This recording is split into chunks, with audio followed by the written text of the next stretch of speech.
We're here. Streaming.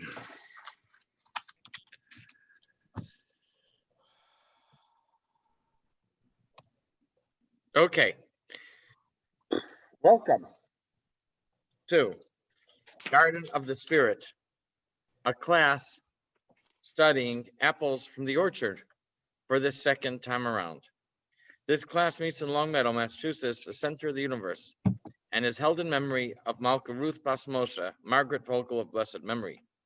Apples from the Orchard contain selections of teachings of Kabbalah from the Arizal Rabbi Yitzchak Luria, based on the weekly Torah portion, superbly translated and explained by Rabbi Moshe Wisniewski. Okay. Last week we finished the class. Last 10 or 15 minutes, we read over from the book of Daniel, chapters 2 and 3. Fascinating stories. Chapter 2 was about a dream of Nebuchadnezzar. And like Paro, he wanted to know the meaning of the dream. Unlike Paro, he also forgot the dream. And he demanded that his necromancers tell him the dream and its meaning. And they said, this is impossible. He sent them all to be killed. Daniel said, hold on, let's put a hold on this. And Daniel was able to tell the king the dream and its meaning. We've had the dream, I think we've had the dream a few times. If we find that that there was a statue, the head was of gold, the arms were of silver, and the torso. And then as you go down, it went to copper, and then iron. The feet were iron and clay. Anywhere where we have saying that Bavel is gold represents Bavel is from this, based on this dream. The second story was where the king put up a colossal colossus, a statue, and gave an order that everyone should bow to it. The statue was 6 cubits wide and 6 decubits tall. That's about 9 feet wide, and between 9 to 12 feet wide and 90 to 100 feet tall. And the 3 people, Hananiah, Mishael, and Azariah, also known as Shadrach, Meshach, and Abednego, refused to bow. They were thrown into the furnace. The furnace was heated like 7 times hotter than what it started. The guards who threw them in died from the heat. And the king said, stop the presses. He said, I see 4 people walking around. We only threw in 3. What's going on? And they were able to come out. And they walked out. And the king gave a big glowing praise to Hashem. So those were the 2 stories. There's a Gemara in Sanhedrin, Perek Chelek, the 11th chapter, that has some fascinating things. It says that that day, the statue was in the valley of Dura. That's the same place. On that same day, Hashem told Yechezkel, go prophesy to the bones in the valley of Dura. And that's the same story, and many other fascinating things at the same time, same day, and other fascinating things, and also a bunch of miracles that happened.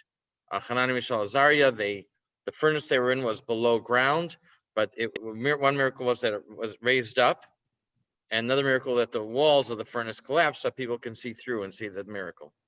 Mm-hmm. So a bunch of things, and then the reaction, and the king was very highly impressed with Hashem.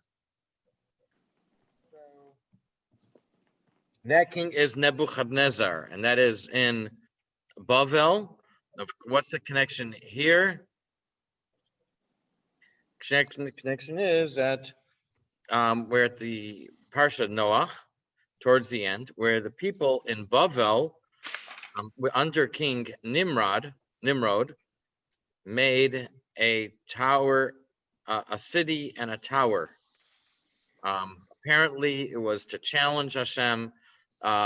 In case for the next time there would be a flood, they would be able to all go to the top of the tower and be above the flood waters. This wasn't a small project.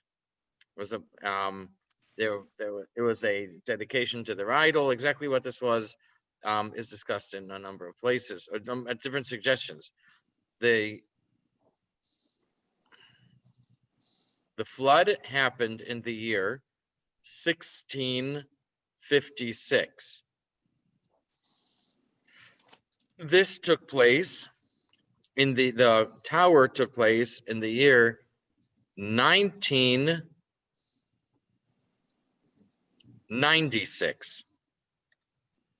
So 340 years after the flood, the year of the tower, Abraham was 48 years old, and it was 10 years before Noach died. So Noah was still living at this time. Let's see what good things we can find.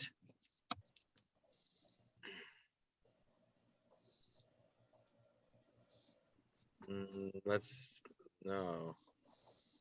How do I get out of this?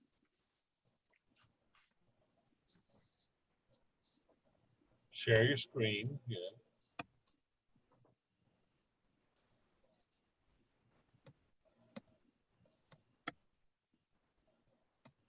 Okay, can you all see me? Mhm. Yeah, I see you. That's because I don't have the document open. So give me a second here. Open. Open Sesame. Open Noach. Open Noah. 6. No, open Chaim. Open Chaim.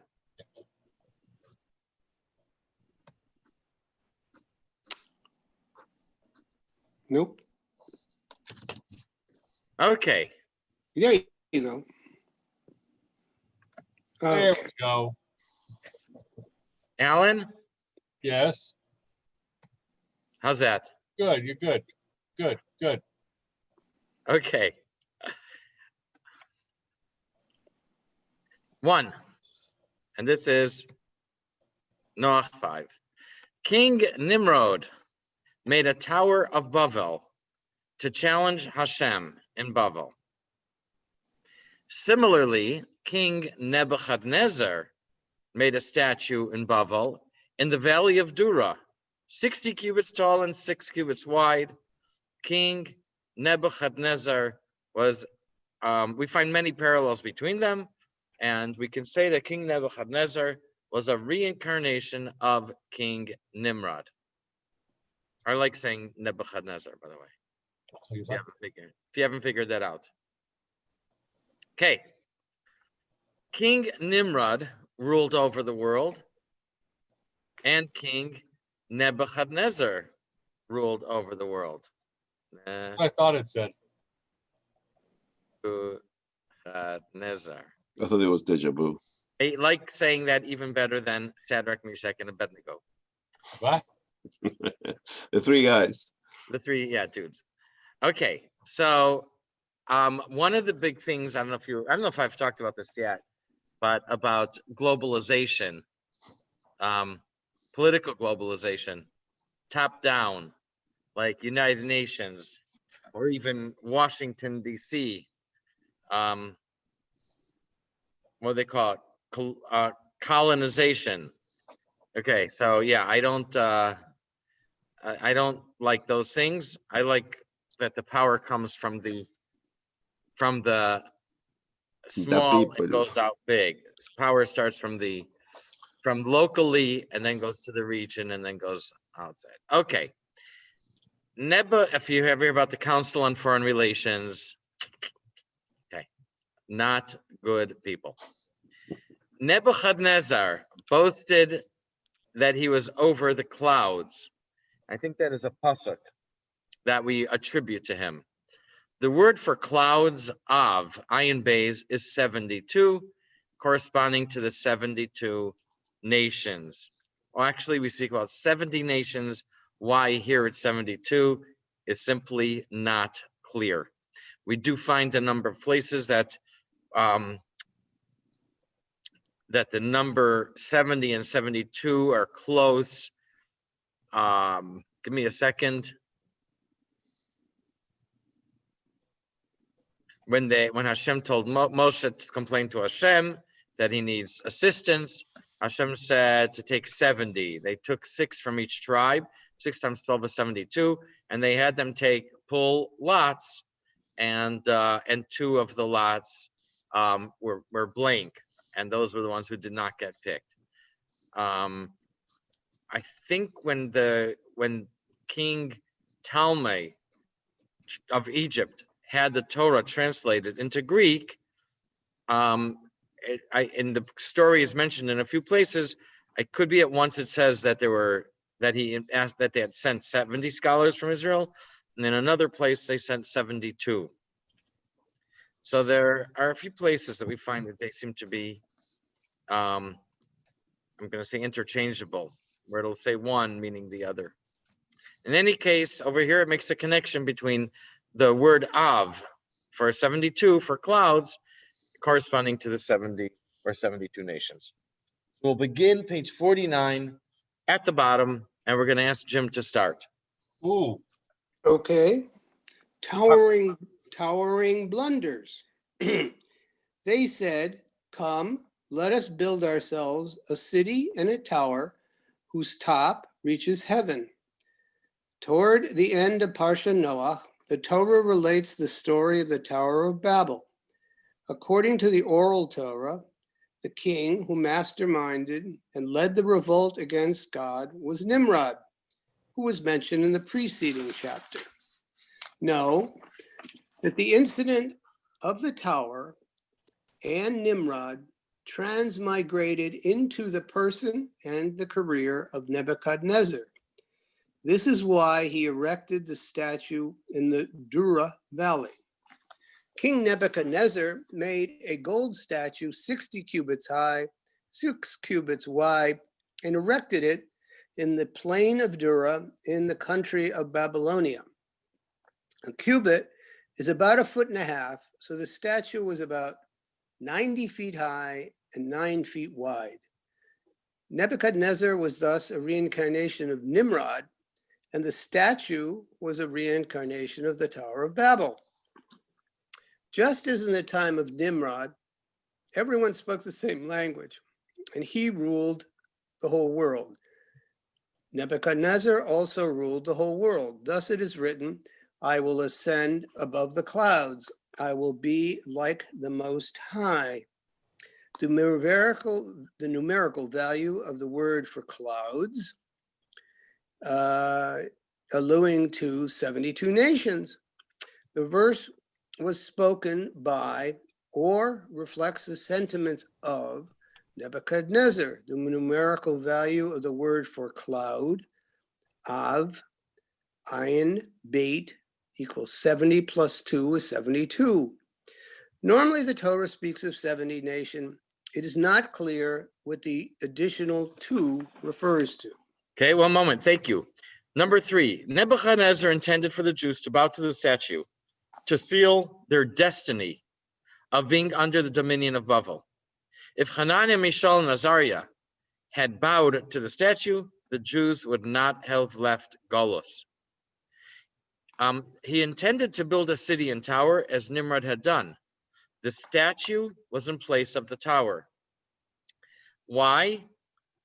Nebuchadnezzar intended to permanently divert the divine energy to Klippa of the 70 angels who represent the 70 nations and prevent Israel from leaving Golus. We're going to find here in both Noach 5 and Noach section 6, we're going to find this idea of diverting divine energy, of an interception, inikas achitzonim, where the Klippa receives nourishment from divine energy. And what they intended not only to get the nourishment, but they also intended to prevent it from going to Israel, to the Jewish people. Okay, go ahead. So Nebuchadnezzar wanted the Jewish people to bow down to the statue along with everyone else. Indeed, had Hananiah, Mishael, and Azariah, God forbid, bowed down to it, Israel would not have been able to arise out of its exile. Nebuchadnezzar had dreamt that he saw a statue whose head was gold, whose chest and arms were silver, whose stomach and thighs were copper, whose legs were iron, whose feet were iron and clay. Daniel had told him that the components of this statue were the kingdom of Babylon, gold head, and the empires that would succeed it in ruling over the Jews. By making a similar statue entirely of gold, Nebuchadnezzar sought to subvert the prophecy and perpetuate the kingdom of Babylonia. Hananiah, Mishael, and Azariah, Shadrach, Meshach, and Abednego, were Daniel's Jewish companions who refused to bow down to this statue. Nebuchadnezzar punished them by having them thrown into a fiery furnace, but they emerged unscathed.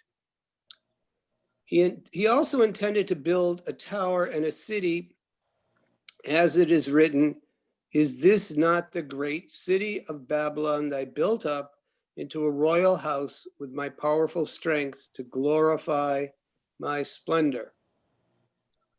The people who built the Tower of Babel had said, "Let us build ourselves a city and a tower whose top reaches the heavens, and we will thereby achieve glory."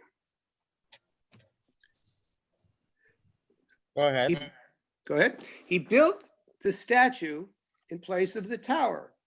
He wanted to receive the divine beneficence via the 70 celestial princes, hoping that perhaps in this way, Israel would be unable to arise from its exile, and God's beneficence would be directed towards the forces of evil. God set up the workings of the world such that ideally, his beneficence flows primarily and directly to the forces of holiness and goodness, in order that they have what they need to carry out his purpose. Only a residual flow of beneficence reaches the forces of evil, enough to keep them in existence so they can fulfill their role in the scheme of things. Evil also does not receive its life force directly from God.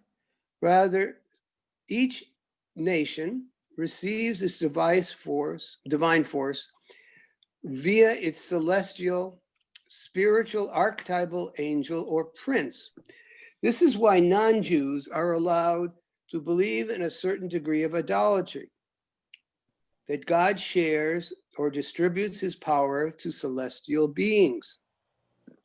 Okay, let me hold this for a second.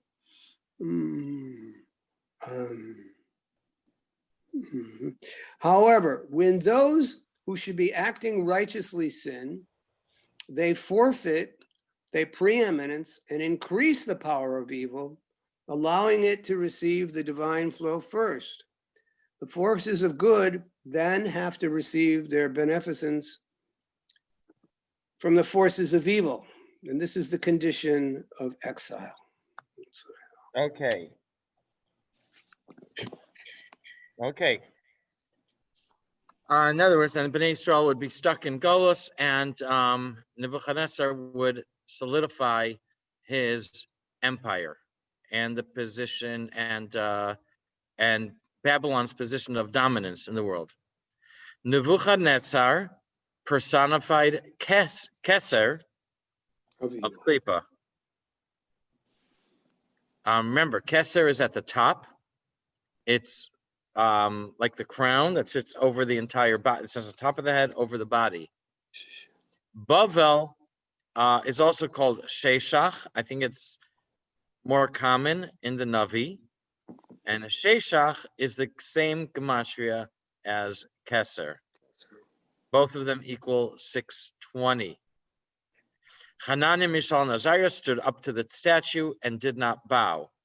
Just as Nimrod threw Avram into the furnace and he survived, Hananiah, Mishael, and Azariah were thrown into the furnace and they survived, and the statue consequently collapsed.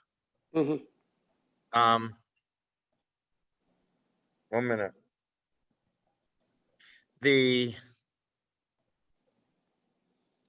Yeah, as I mentioned, the Gemara tells a lot more of the things that went on there and of the amazing impression. All right, some of this.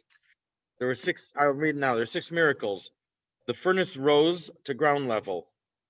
The wall of the furnace was breached so that the people outside could see what's going on inside. The foundation caved in. The golden image that Nebuchadnezzar had erected was overturned on its face. 4 royal parties were burned. Ezekiel resurrected the dead in the plain of Dura. All these miracles are known solely from oral tradition.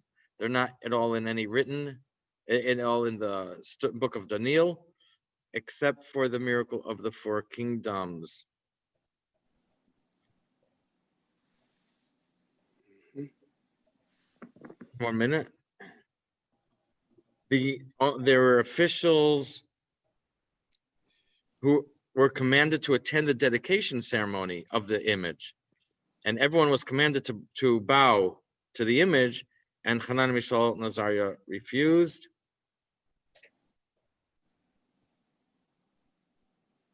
Even at a time of mortal danger, a person should not abandon his dignified bearing, because it says that they were bound in their cloaks, their pants, and their robes. So they made sure their tie was straight before they were in.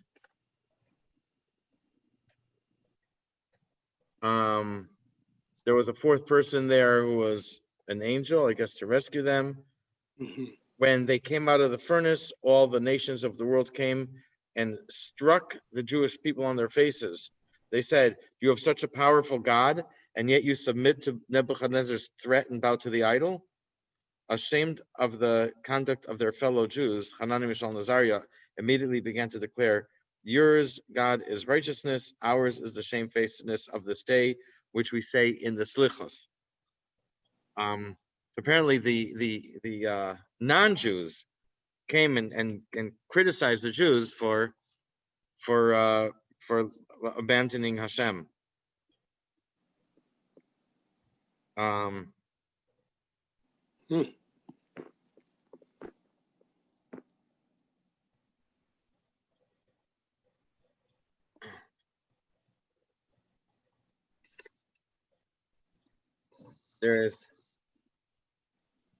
Where did these 3 go after the incident?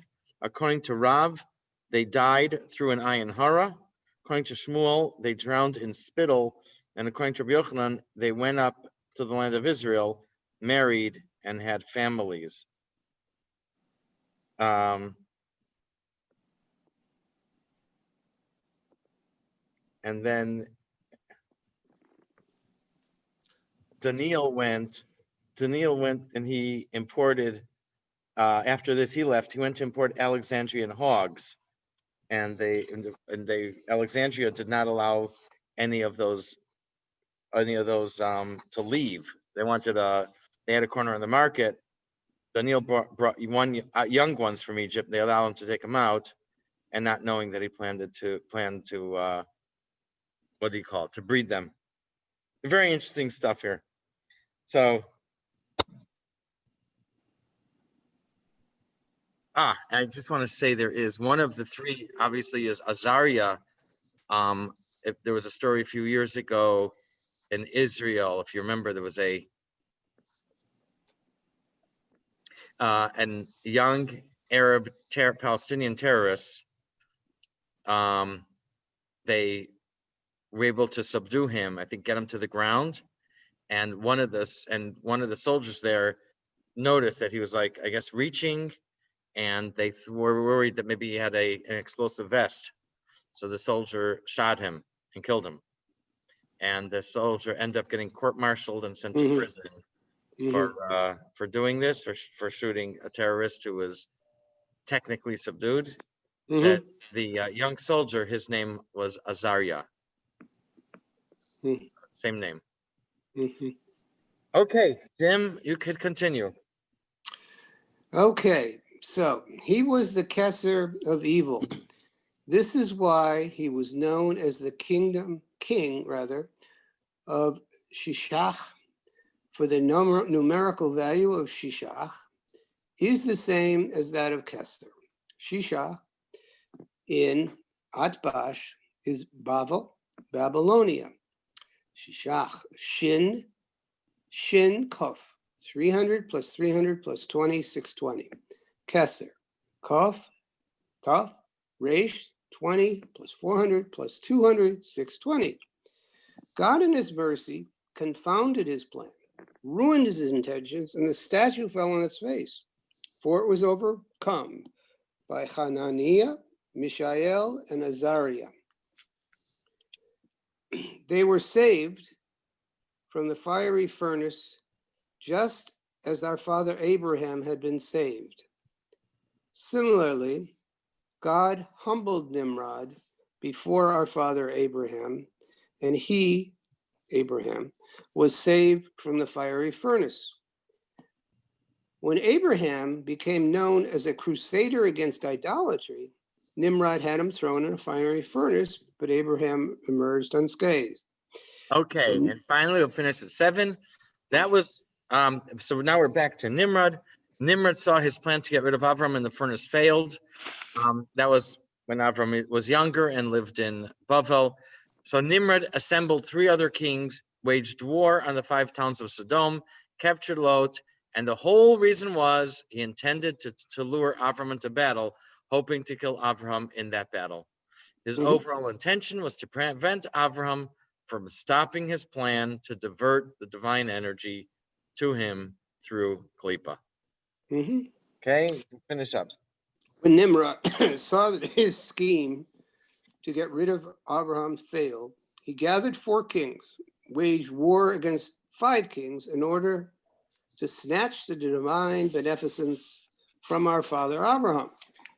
After the incident with Nimrod and the fiery furnace, Abraham and his family left Babylonia to eventually settle in the land of Israel. The Torah then relates how King Amraphel of Shinar, another name for Babylon, joined forces with 3 other neighboring kings, waged war against the 5 kings of city-states in the land of Israel. When they conquered them, Abraham went to rescue his nephew Lot, who had been taken captive, and defeated this confederacy of 4 kings. The oral tradition identifies Amraphel as Nimrod. Okay, one moment.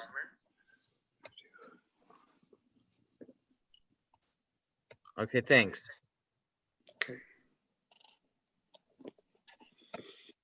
Okay.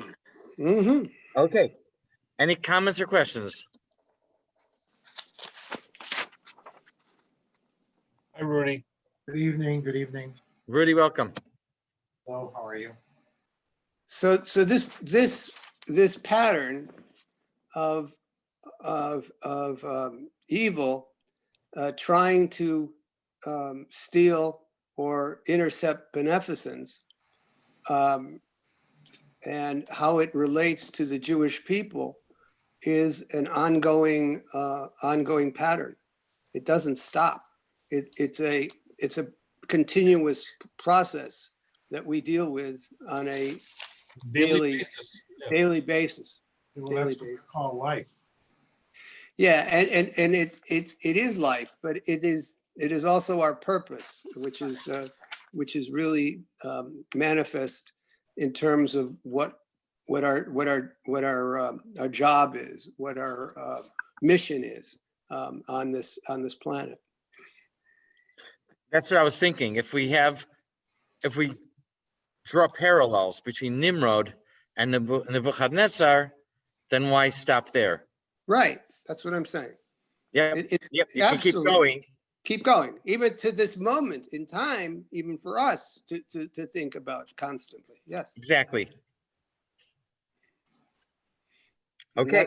that's an important lesson we should take to heart. Yep. Thank you. Thank you. Very good. Okay. So now we're going to go to chapter 6 of Noah on page 52. Let's see what the good book says.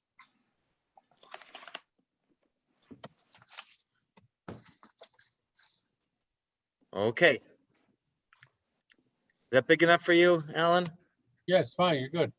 Okay. Regarding the people who built the tower, so Hashem says, they are one people with one language, and this is what they have begun to do. Now shall nothing be denied them of all that they scheme to do? Lo yibatzer mehem doesn't just mean denied them. I think it means lacking from them. Shall nothing be lacking from them of what they plan? So first they ask, what's the meaning of this rhetorical statement? And then it says that they used combinations of Hashem's name to control, the various angels.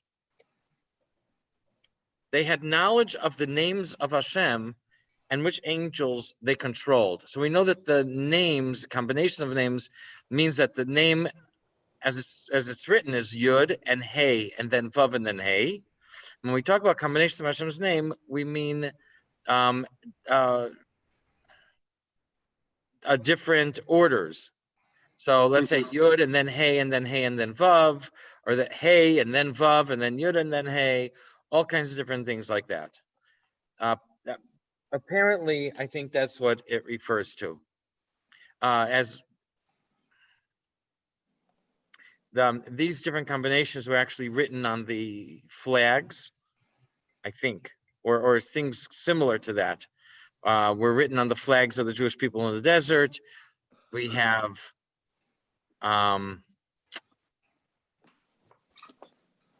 they're also written sometimes in certain siddurs. The Sephardic siddurim have them, and the Shemona Esrei, or very often where Hashem's name is, they'll have different orders of Hashem's name, or they'll have the Yud Ke Vav Ke Havaya is interspersed with the letters from Aleph, Dalet, Nun, Yud. So let's say you might say Yud from Yud Ke Vav Ke plus the Aleph from Adni, and then the Hey from Yud Ke Vav Ke, and then the Dalet from Adni, and so on. And they're in parentheses and in many of these Sephardic Siddurim, different places. So this is what we're going to talk about: combinations of Hashem's name and names of Hashem. And apparently, they knew exactly how to manipulate them to influence angels, to control angels through these combinations of Hashem's name. So they learned this from the Nephilim? Why? I'm just asking. What do you think? Nephilim? Yeah. Oh, did they learn it from there? Yeah. I don't know. Wager a guess. My guess is Hashem obviously didn't tell them, right? What? Hashem didn't tell them. He didn't broadcast that, so they must have learned it from somebody. They may have understood it on their own. They may have studied it. I mean, And they they spoke only Hebrew. They spoke one language. That's the big problem. And We're gonna. That is a very big point that we're gonna mention here. Okay. Good, exactly.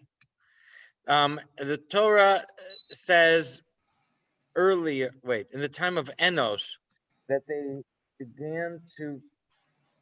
That in the times of Enosh, the people began to call out in the name of Hashem. Call out over there. To call out means, sorry, they began to. The word for began can also mean they profaned. They profaned Hashem's name. To use for mundane things. So that we understand from the pasuk to mean that the people use Hashem's name to bring power to their idols. Okay, let's begin. Page 52. Alan. Use of mystical names. Hashem said, behold, they are one people with one language, and this is what they have begun to do. Now shall nothing be denied them of all they scheme to do? This is what Hashem said when Nimrod and his people built the Tower of Babel. How could Hashem say, shall nothing be denied them? Even though man does possess free choice, would it be so difficult for Hashem to prevent them from fulfilling their evil schemes? Why then does Hashem apparently have to do something to ensure that mankind will not be able to do all it wants? What they were after, rather, was the following. They knew the mystical names of Hashem and employed them for practical use. They were familiar with all the various angels and their positions in the celestial hierarchy, and were able to control a specific angel by using a divine name to adjure the angel that controlled it. This is what is meant by the technique of adjuration, by the use of holy names. We know how to use them to adjure a lower angel in the name of the higher angel that influences and controls it. If the lower angel attempts to do other than what we have adjured it to do, it will not work at all. The generation of the dispersion knew all this. Hold on. There's a de-adjuration. Anyone want to translate that into English? What do you mean? To command solemnly, under, Oh. or as if under oath or penalty of a curse. To urge or advise earnestly. And adjure. No? Adjure. Okay. That's a good word. 1 minute.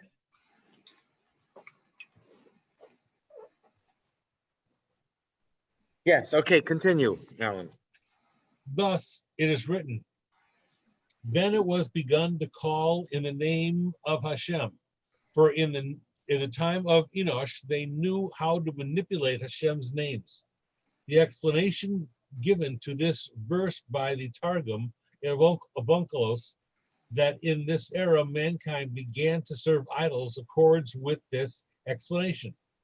For it means that with the knowledge that they used to manipulate the divine names, they caused divine beneficence to descend to idols. Thus, both explanations mean the same thing. Now, this technique would not have worked had they not known how to combine the letters and names in Hebrew, for it is impossible to manipulate these names in any other language. Thus it is written, the whole earth was of one language and united words. The numerical value of the words for one language, Safat Achat, plus the Kolel, is the same as that of the words, the holy tongue, Lashon HaKodesh. Safat Achat, Shin Pei He Aleph Ches Tav, 300 plus 80 plus 5 plus 1 plus 8 plus 400, 794. And Lashon HaKodesh, Lamed Shin Vav Nun He Kaf Dalet Shin, 30 plus 300 plus 6 plus 5 plus 5 plus 100 plus 4 plus 300 is 795. Okay, so as you said, number 4, the combination of Hashem's names has to obviously be in Hebrew. The Torah introduces the episode of the tower with the words, all the land was one language and united words. The gematria of one language, Safar Achat plus the Kolel, is the same as Lashon HaKodesh, the Holy Tongue, 795, which is the same as my address. Okay. It's always looking for some significance to that. All right. Okay, so 5. In the Torah says united words, Devarim Achadim. In Hebrew, Achadim actually means ones. It's a term that we really don't have in English. We do have, you could have ones, but Achadim is like several ones, which is usually means a few. Oh, I wrote several ones. Very good. Here, it refers to more than one combination of Hashem's name. When it says Achadim, yes, so Echad is one. That's the name of Hashem. And Achadim means different names of Hashem or different combinations of the Echad, of the one name of Hashem. Okay. Here, they wanted to build a city and tower. That refers to an idol that they wanted to make. Keep in mind that the tower was a challenge to Hashem. So that itself had a strong connotation of idol, and there's no question that the idol played an important role in this tower. Regarding the tower, they said, let's build a tower whose top is in heaven, meaning they wanted to divert divine energy to the idol. The top is where is the source of divine energy, and they wanted to manipulate it through combinations of Hashem's name, through the idol. Okay, Alan, go ahead. United words refers to the use of Hashem's names, for they express his oneness, and their use involves combining and unifying them. The phrase, "and they said, come, let us build ourselves a city and a tower," refers to the idol they wanted to make. Ugh. The phrase, "whose top reaches heaven," refers to the fact that they wanted to give this idol the ability to channel the divine beneficence to them by manipulating Hashem's names as above. For they knew that this idol would be powerless unless it could receive power from holiness. Okay, thank you. So the Tower of Babel was itself an idol. Yeah. Yes. Yeah. Yeah. Okay, good, thanks. Now, 6. Usually, you direct divine energy to yourself and the world through Torah and mitzvahs. And they intended to intercept divine energy without the discipline and sacrifice of good behavior, rather to engage in their old pleasures. Actually, they wanted to indulge in their own pleasures and still receive divine energy. Nimrod, the mastermind, and he understood how to combine Hashem's names to make this happen. Okay, Gershon, page Yeah. 54 at the top. Their intention, am I in? Yes. Yeah. You're good. Their intention was that it would force divine beneficence to be channeled to them via their use of these names, even though they would not behave properly and earn the divine blessing.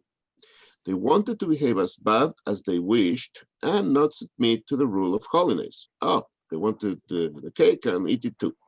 Teenagers. After all, it takes great effort to deny oneself the material lusts, and they wanted to enjoy the pleasures of this world unhindered and had the idol channel goodness to them by force of divine names, as we said. The one who masterminded all this was Nimrod, for he was the leader of the generation of the dispersion. He was extremely adept at this technique of manipulating divine names. Thank you. Now, 8. Nebuchadnezzar, who destroyed the first Beis Hamikdash, was a reincarnation of Nimrod. This is seen in their names. Okay. Thank you. Nezar, the ending of Nebuchadnezzar, means Caesar. Mhm. So that is more of a title than a name. The actual name is Nebuchad.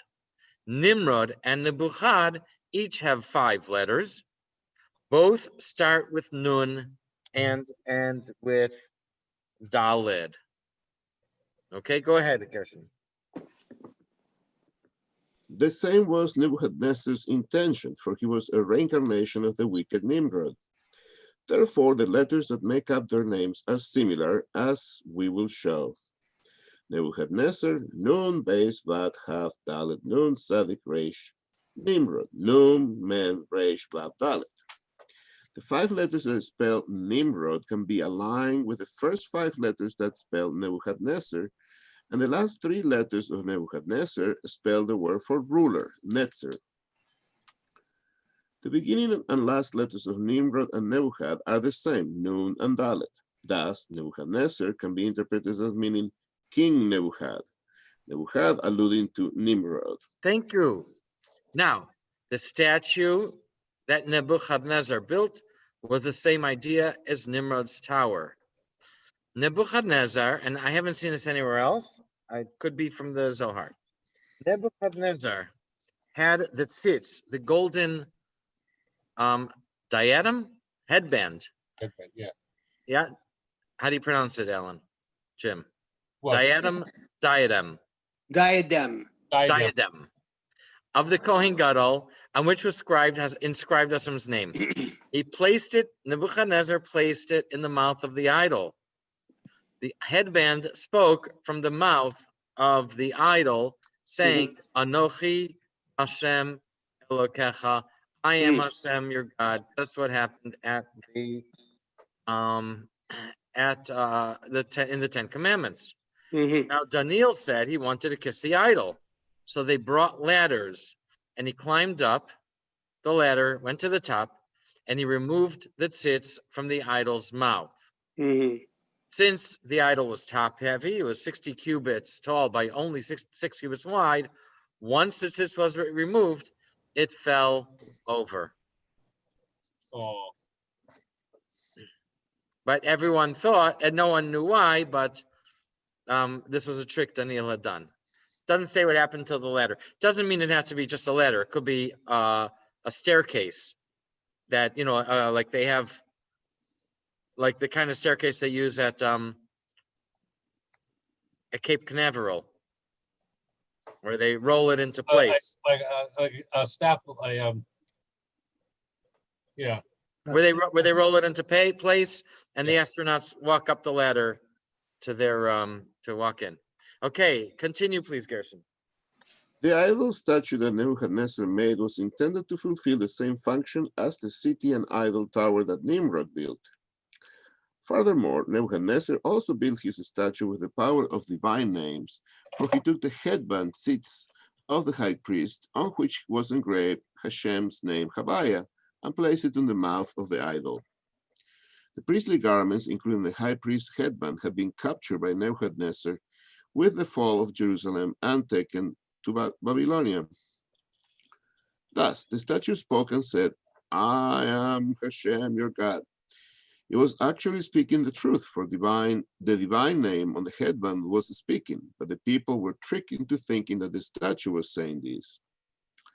Daniel climbed up to the statue's head with ladders they brought him, because he said he wanted to kiss the statue. When he kissed it, he removed the headband from its mouth and immediately toppled. It could not stand naturally, for it was 60 cubits tall and only 6 cubits wide. It was only because of the divine power of the name Habaya engraved on the headband that it was able to stand. Weak engineers. About this it is written, I will punish Bel in Babylonia, and I will remove from his mouth what he has swallowed. Anybody care? Okay. Bel. Bel was the idol of Babylonia. What was swallowed in his mouth was the name Habaya. So this is a verse in Jeremiah.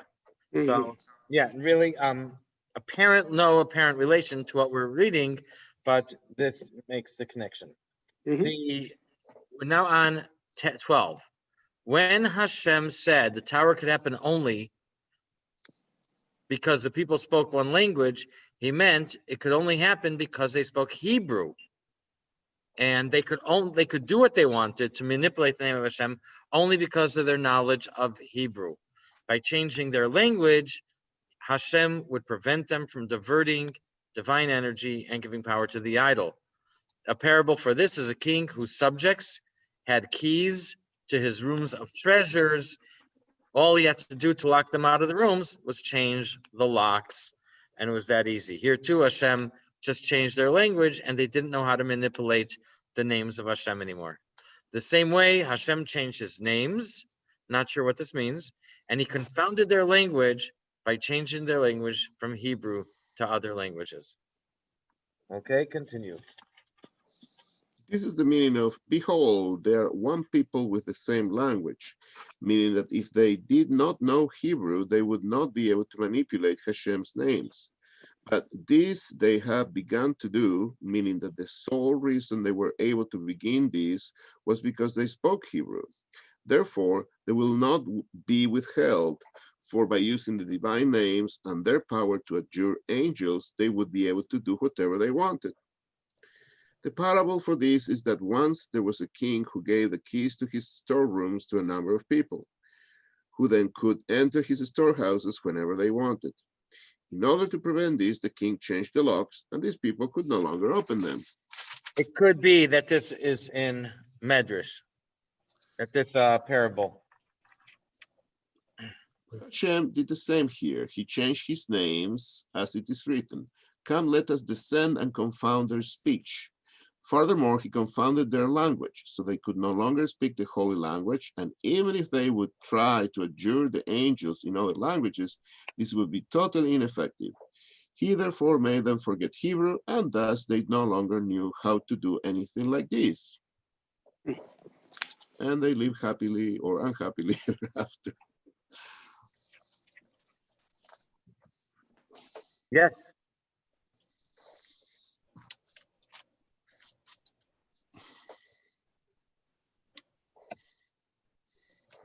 I will say it puts a whole different spin on the story. Mhm. I wonder who's going to buy the rights for the movie.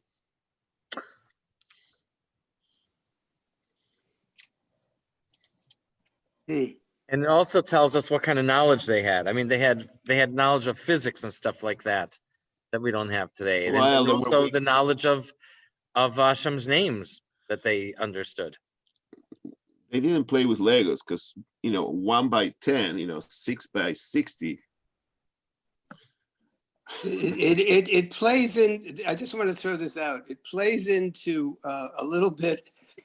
It's a little humorous, but it's also non-humorous of the movie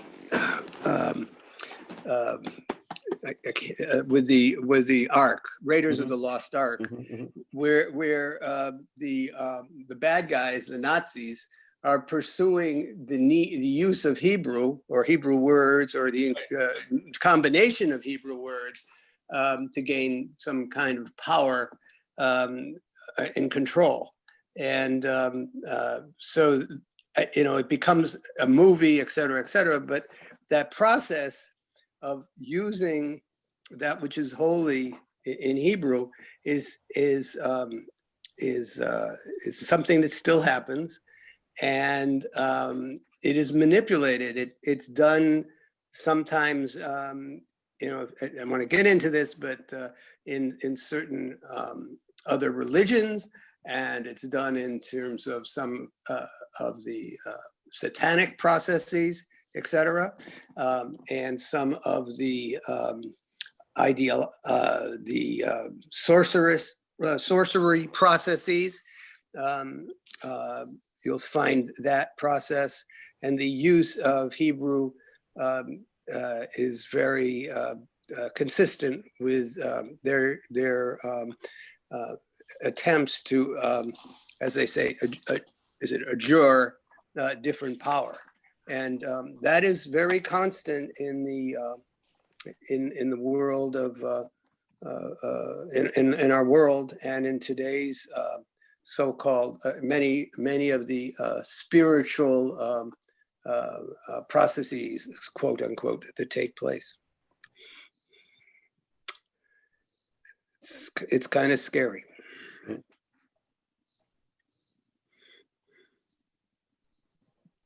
Yeah, it is an idea that's recognized, and as you say, that sometimes it shows up in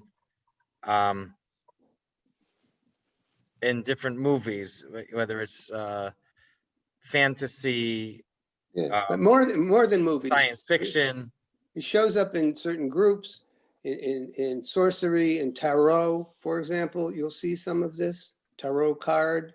It's prevalent in some a new age. That's the word I'm trying to think of. Kind of religious, not religious, but spiritualized Pseudo. Wiccan? endeavors. Wiccan, but even, yeah, all kinds of things like that. Like Madonna with Kabbalah. Yeah, like things of that nature. It's very, I mean, it happens a lot. If you go online and there's a lot, you take beautiful things, you can look online and take Kabbalah, for example, and the way Kabbalah is like incredibly manipulated if you take it outside of the realm of Hasidus or something of that nature, and it's prevalent. That's all I'm saying. Yeah. Yeah. It also, I think it also underscores how much is going on behind the scenes that's not written in the Torah and the Navi. Mm. This idea that they wanted to manipulate the names of Hashem and to divert, and the idea that I'm fascinated with the thing that Daniel told him he wants to kiss the statue, and he climbed up and pulled out the tzitz from the statue's mouth. Right, and how this was utilized to allow people, generally speaking, to be able to self-satisfy themselves in their own pleasurable desires by stealing this energy, which to me is a good metaphor of what's going on today, where this is happening on a societal plane to an incredible extent. And I think of the massive quote riots that are going on in our country at this time in this way. Manipulation. Yeah, but there's nothing new. There's nothing new about chaos. Chaos has been around forever, right? No, I think it's part of the process, though. This is a process that's just going on and on and on, and it makes sense when I see the insanity of chaos, but the worship of it and the pleasure of it and the joy of it, and the abnegation of all virtue in relation to it. And Rudy, that's exactly the point. That it's going on, and the same thing is going on today. It's not new.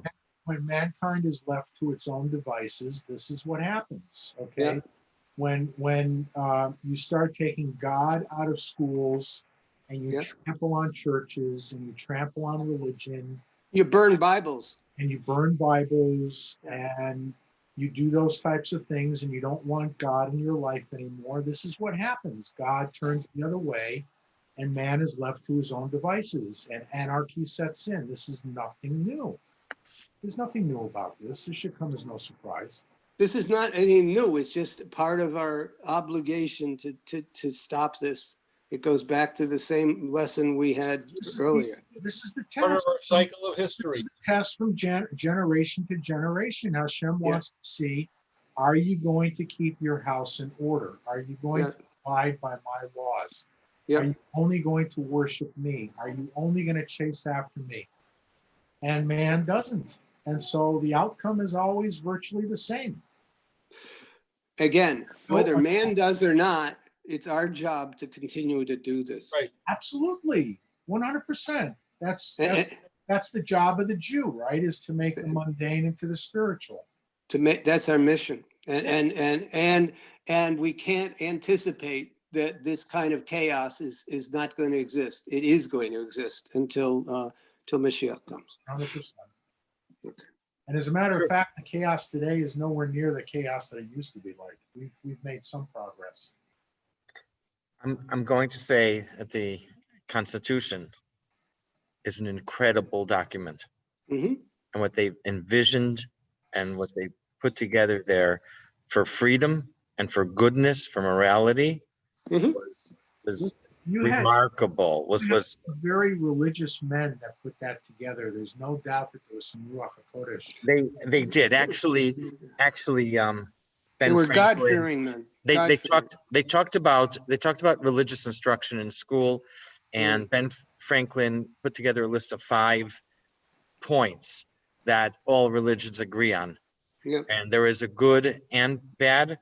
They're that they are each rewarded and punished. That there is an afterlife. That there's a punishment for it. Keep in mind that some of them were Masons. This is what Ben Franklin wrote. And in the mid 1800s, I think it was 1840s, there was somebody in the Hudson Valley. I don't remember the name of the town, but someone in the Hudson Valley in New York, and he wanted to testify in court, and he said he was an atheist, and the judge told him, "I can't accept your testimony, because if you're an atheist, They're on a Bible. what are you? Yeah, who are you? Swearing to. Who are you swearing to?" He said, "So we can't accept." That was in the 1840s. Yeah. And of course, they included the Creator in the Declaration of Independence. But the point about Masonic people, that's very, very telling. And I'm a Mason. So was George Washington. Yeah. Okay. Okay. Okay, Chaim, as usual, astounding. Now, remember, we do not, Astounding. this does not finish Noach. No, No. Oh, I forgot. Thank you. we haven't gone to the back part. There's a chapter 7 in the back.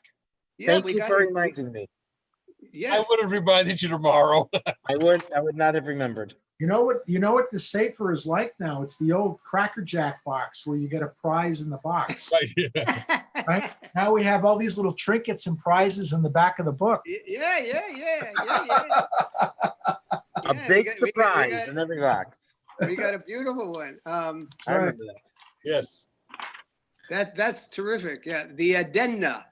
The difference is that the Cracker Jack, it broke within 5 minutes. Of course.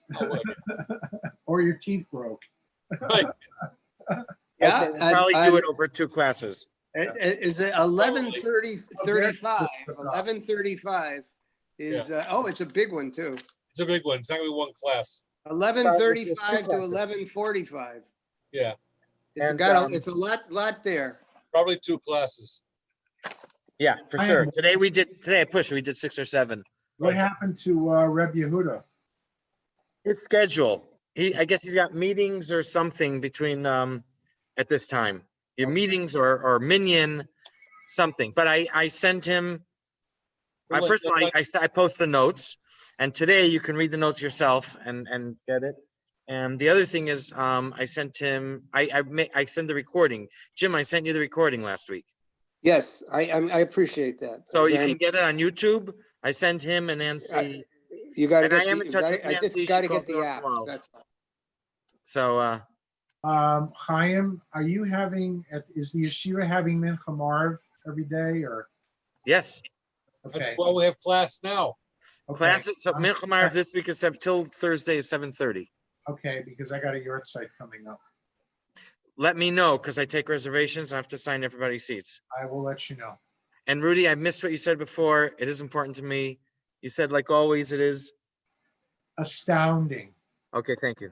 You're Appreciate welcome. that. Got that. Thank you. Okay, all. And by the way, thanks for sharing that text the other night. I loved it. Which one? About Senator. That's the Medrash. That was very good. I like I've said that. it with everyone. Okay. Very good. Okay, gents. Zygazun, be well. Thank Yes. you. Good night. all. Wonderful. Hope I'll see you Friday. Rudy, hope I'll see you Friday night. It's always touch and go with me. I know. We'll see. Yeah. All right, guys. Take care. Love you. Bye-bye. Hopefully Take care. more go Thank than you. touch. Actually, try Thursday for our Zoom, Rudy.